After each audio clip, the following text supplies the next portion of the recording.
गारखेडा परिसरात cement mixer आणि पॅगो रिक्षा यांच्यात झालेल्या भीषण अपघातात दोघांचा जागीच मृत्यू, तर 5 ते 7 जण गंभीर जखमी झाल्याची धक्कादायक घटना समोर आली आहे.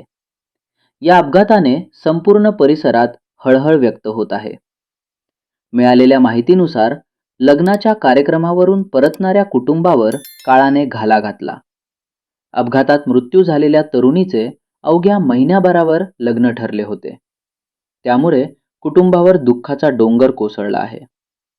जखमींमध्ये चिंचखेडा, तळेगाव आणि छत्रपती संभाजीनगर येथील नागरिकांचा समावेश आहे.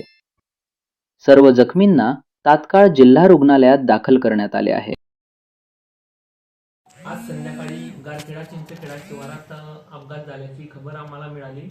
तेव्हा आम्ही तात्काळ 102 आणि 108 ॲम्ब्युलन्स तिथं घटनास्थळी पाठवल्या. जवळपास 8 रुग्ण उपजिल्हा रुग्णालयात आले होते. त्यावर सर्व अधिकारी आणि कर्मचारी घटनास्थळाची खबर मिळाल्याबरोबर दवाखान्यात हजर होते. त्यातले 2 जणांना चेक केला असता ते अपघातात जागीच मृत पावले होते आणि 6 जणांपैकी 5 जण अत्यंत गंभीर अवस्थेत दाखल झाले होते.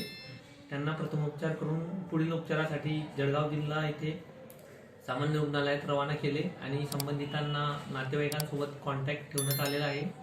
सदर घटनाप्रसंगी सर्व सामाजिक आणि राजकीय पदाधिकारी हजर होते. त्यांचे पण सहकार्य लाभले आणि समस्त पत्रकार बांधवांनी नातेवाईकांचे सांत्वन केले. सर, मयत आणि जखमींबद्दल काही माहिती का? ते कुठले राहणारे होते? आपले 2 मयत होते. एक निकिता गोपाळ निंबाळकर, ती चिंचखेडाची, आणि एक प्रमोद श्रीराम राम भैया गुरु भैया म्हणून, ते तळेगावचे इसम होते. जवळपास अंदाजे वय त्यांचं 32 वर्ष होतं.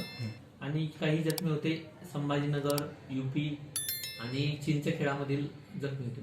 ठीक. हो, थँक्यू सर.